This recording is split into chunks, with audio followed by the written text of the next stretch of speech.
نبی صلی اللہ علیہ وآلہ وسلم کے تبرکات وغیرہ جیسا کہ باز شریف ہے، نالین شریف ہیں، ان کے تبرکات کا وسیلہ پیش کرنا کیسا ہے؟ ان کی زیارت بھی کروائی جاتی ہے اور یہ ثابت ہیں، یہ بتا دیں ذرا آپ۔ ہاں جی، میلاد کے موقع پر اکثر منہ مبارک یعنی بال مبارک کی زیارت کروائی جاتی ہے، نالین شریف کی کروائی جاتی ہے۔ پہلے میں تھوڑی انجینئرنگ کروں۔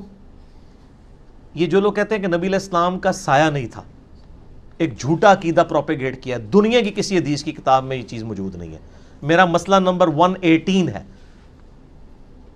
نبی علیہ السلام کے بال مبارک، آپ کے خون مبارک، پیشاب مبارک، سایہ مبارک سے ریلیٹڈ، وہ آپ دیکھ سکتے ہیں۔ یہ کہتے ہیں سایہ نہیں تھا۔ یہ جن منہ مبارک کی زیارت کروا رہے ہوتے ہیں اس کے اوپر 100 واٹ کا بلب روشن کر کے دیکھیں سایہ ہے کہ نہیں۔ نہ میں وابی نہ میں بابی، میں ہوں مسلم علمی کتابی، ساروں کے سائے ہیں۔ پھر یہ دستبردار ہی ہو جائیں گے، کہیں گے ہو سکتا ہے والی نہ ہونا دے۔ اے جتنے اب اس ربیع الاول میں بال آپ کو چیک کروا رہے ہیں نا، ان کے اوپر آپ ٹارچ ہی مارے، 100 واٹ کا بلب کی ضرورت نہیں ہے۔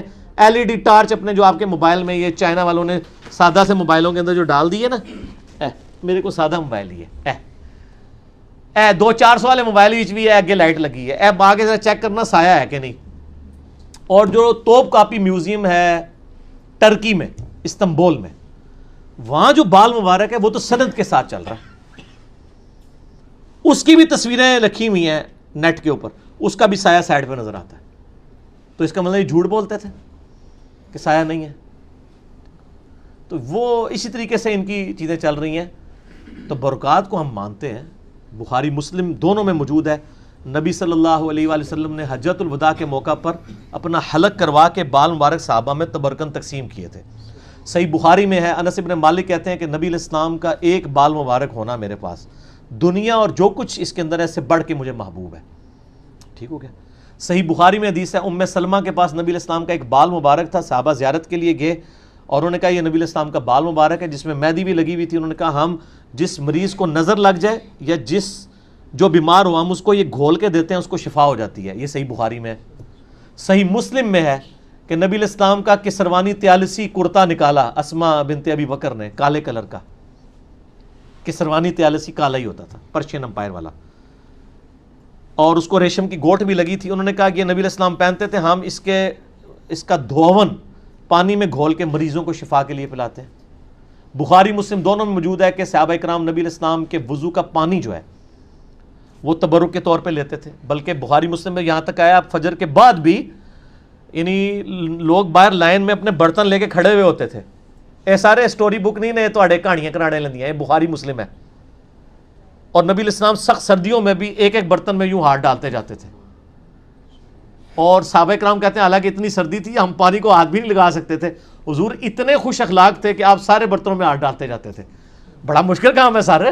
ادھر تو پیروں نے جناب وہ ہاتھ چمانے کے لیے دستانے پہن لیتے ہیں کہ کنہیں کو چمواواں گے۔ ٹھیک ہے۔ پھر بخاری مسلم دونوں میں آتا ہے، ام سلیم کہتی ہیں کہ نبی علیہ السلام کو پسینہ آتا تھا، آپ سوئے ہوئے تھے، میں نے آپ کا پسینہ جو ہے وہ ایک تھال میں جمع کیا، آپ کی آنکھ کھل گیا، فرمایا کیا؟ فرمایا عرض کی یا رسول اللہ صلی اللہ علیہ وسلم آپ کا پسینہ بہترین خوشبو ہے، ہم اسے عطر میں ملا کے استعمال کرتے ہیں۔ عطر میں بھی بہترین خوشبو کرنے کے لیے آپ صلی اللہ علیہ وسلم کا پسینہ مبارک یعنی صحابہ کرام لے کے جایا کرتے تھے۔ یہ آپ کے ڈائریکٹ تبرکات ہیں، بال مبارک، کرتا مبارک، اور اسی طریقے سے پسینہ مبارک، یہ ساری وہ چیزیں ہیں۔ باقی یہ انہوں نے آج کل جو تبرکات بنائے ہوئے ہیں تو وہ تو مطلب ان کی کوئی اتھینٹسٹی نہ ہم انکار کرتے ہیں نہ اقرار کرتے ہیں۔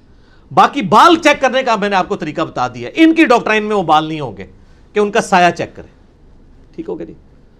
آندہ سے انشاءاللہ یہ بال مبارک دکھانا ہی چھوڑ دیں گے، جیڑا بھی کرے نا انہوں پڑھو ان کا سایہ کیوں ہے 10، ہم سے نہیں بات کرنی کیونکہ ان کی ڈاکٹرائن میں تو سایہ نہیں ہے نا۔ پھر تو اگر آپ ہم سے بات کریں گے پھر سر ہماری صرف سایہ والی بات نہیں ماننی، جو باقی کہانیاں بھی آپ کے بابوں نے آپ کو کرائی ہیں وہ پھر ماننی ہے کہ وہ کہانیاں تھیں، ہم نے آپ کو صحیح بات بتائی ہے۔ پھر ادھر تک نہیں رہنا، جب دماغ میں ڈرل ہوگا پھر کھول لیں کہ بخاری مسلم میں نماز کا طریقہ کیا لکھا ہوا ہے، وہ بھی آپ کو غلط بتایا گیا ہے۔ ٹھیک ہو گیا۔ پھر ایک کہانی نہیں ہے، پھر تو ایک گرہ کھلتی چلی جائے گی۔ ہم تو کہتے ہیں اس میلاد پہ گرے کھلیں، اچھی بات ہے۔ وسیلے کے طور پر پیش کرنا اس کو، تبرکات کو، تبرکات کا وسیلہ ہے نا، اگر اتھینٹک ہیں تو وہ نبی علیہ السلام کے تبرکات کا وسیلہ یہ کہ ڈائریکٹ ان سے فیض حاصل کرنا، جیسے وہ دھون کا میں نے بتایا تو آپ کریں۔ ضرور کریں.